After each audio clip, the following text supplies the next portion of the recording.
This video explains the test paper of the Form 3 Physics test held in October 2015. Let's start with question 1.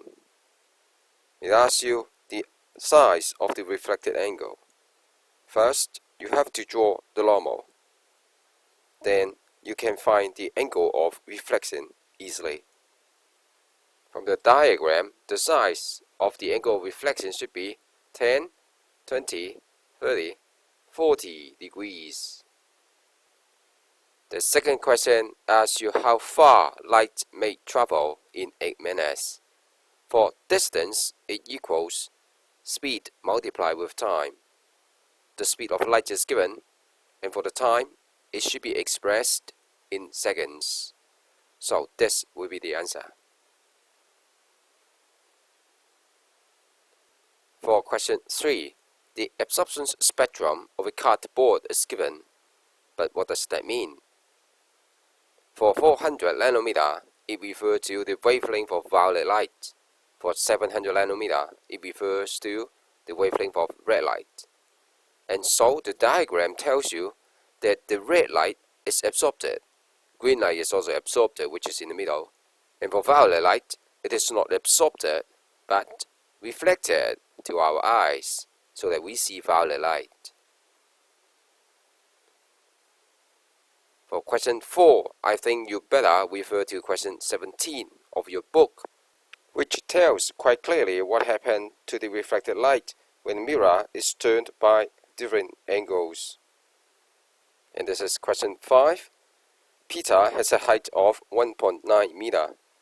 We have to find the minimum length of mirror that he can see himself. So you draw the image of Peter so that you can find this big triangle.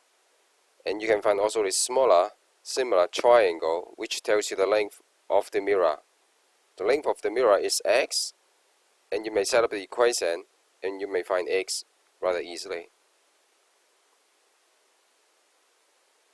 For question 6, there are 4 diagrams.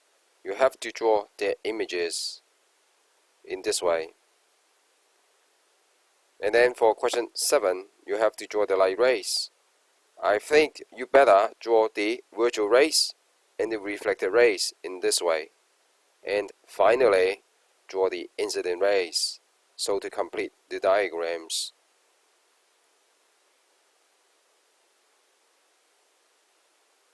For question 8, you are asked to find the refractive index of glass. You have to identify the incident angle and the reflected angle. They are 50 degrees and 30 degrees.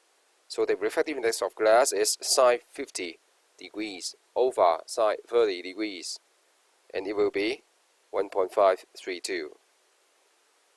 Next is question 9. The angle of reflection is given, which is 60 degrees, and this is the angle in air. So we have 1.33 equals sine 60 over sine angle I. In this way you can find angle I to be about 41 degrees. Lastly, you have to draw the normals in the 3 different cases using dotted lines in this way. And for the explanation of question 11, you must mention the keywords like diffuse reflection or regular reflection. Indeed, this is now diffuse reflection, and so there's no clear image formed. If there is regular reflection, such as that went by a plane mirror or by a calm water surface, there can be image formed.